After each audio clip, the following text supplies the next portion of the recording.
Hello, second grade. It's me, Miss Bryant, and we are going to be taking a look at this paragraph that was written by a second grader, and it's about training search and rescue dogs. You may be asking, Miss Bryant, how did you know that so fast without reading the whole thing?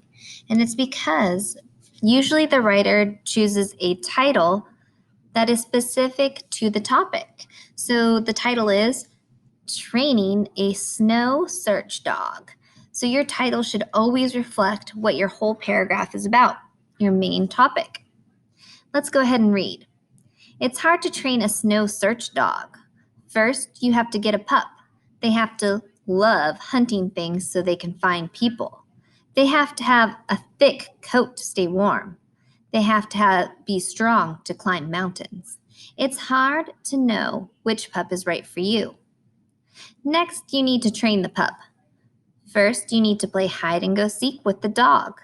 The handler goes and hides under the snow, and the other person lets go of the leash. The person that is hiding has dog treats. If the dog finds him, the dog gets a treat. Hide and seek gets harder when the handler goes farther and he buries himself. The dog goes to find him. Dogs train for 2 years.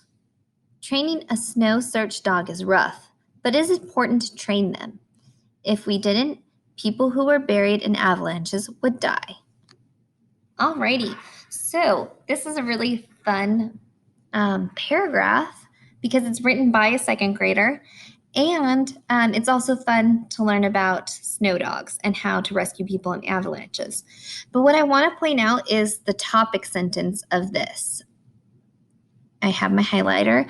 The topic sentence is underlined right here, and I'm highlighting it. And it says, it's hard to train a snow search dog. That's the topic of our whole paragraph. It introduces what we're going to talk about, just like the title did. Then if you go down to the last sentence, it says, if we didn't, people who are buried in an avalanche would die. So that one is not necessarily the topic sentence.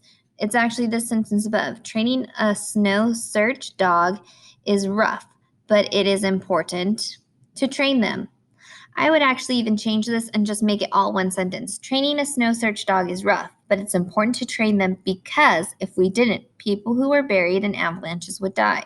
So I would actually combine those two sentences using the word because to make it a stronger concluding sentence. Okay?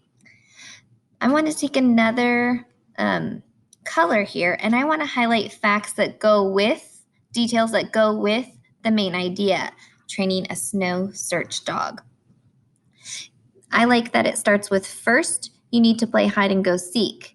That is a detail that supports the main idea. The handler goes to hide under the snow. This is another detail that supports the main idea. And the other people let the leash go. So that's a supporting detail. It's a fact.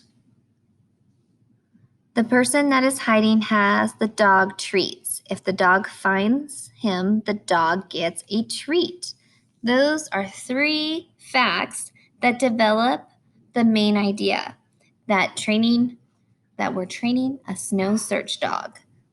That training a snow search dog is difficult. It's challenging. You have to do 3 things, and you have to do them correctly. So when you write your whale paragraph, you're going to have to include the topic sentence, which is right here. You're going to repeat the same idea down here at the bottom, at the end of your paragraph. And in the middle, you're going to have your facts. Your details about blue whales are going to go in here in the middle of your paragraph. If you can do that, then you will be a true author of informational writing or of explanatory text. All right, get out there and get it done. I'll see you later.